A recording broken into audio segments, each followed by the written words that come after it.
Hey, welcome back to another video. I think this topic's an interesting and an important topic to cover, especially after the most recent CitizenCon.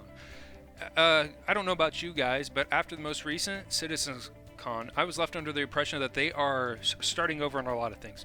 The flight models being reduced in speed and kind of starting over from a zero state where they need to rebalance, redo a bunch of stuff, figure a bunch of things out for it. A lot of the UI need to be redone, and we're getting new stuff there, and it just felt like kind of the theme was them starting over, which brings up my topic for today's video, and that is, can CIG draw a line in the sand?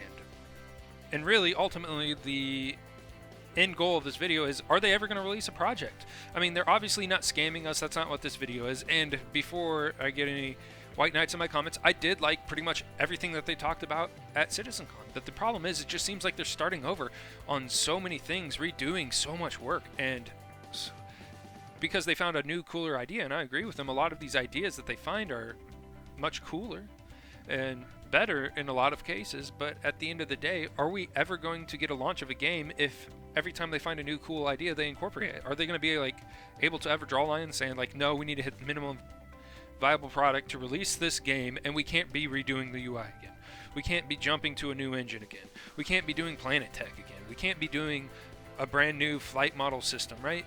We can't be making it so that all our entire fleet of ships is obsolete because we didn't plan on having physicalized components in all the ships.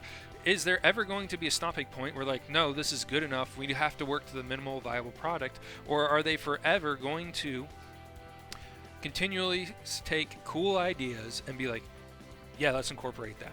Whoa, we'll redo this system because we have a new, cooler idea.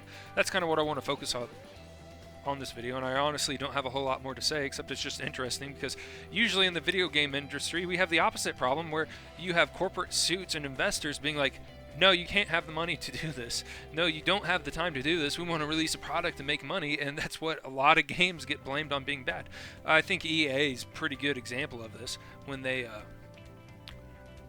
with a lot of their games just get released, like Anthem and stuff like that, where it's just obviously not complete, and they just were obviously forced to drop a game when they weren't ready. But in this situation, we have Chris Roberts with seemingly able to print money. Who knew making digital spaceships was as good as having a money printing press? Like, who knew? Like, crazy. So he's just unlimited money to play around and continue to accept and make ideas crazier. So we have the opposite problem most of the industry with this game. I just thought that was interesting. I'm not sure if they'll ever be able to draw a line in the sand, but like, here's the hopes Chris retires and we can get a game.